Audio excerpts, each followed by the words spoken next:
Today I had to retire a power strip.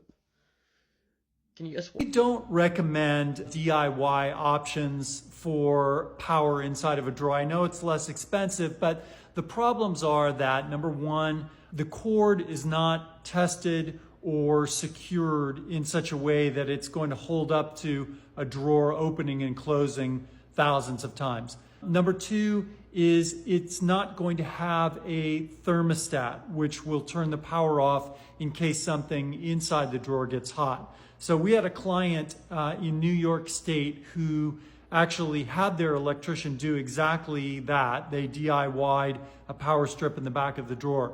She plugged in her blow dryer. She had a can of hairspray in the drawer along with it. And when she closed the drawer, the hairdryer turned on. She didn't notice.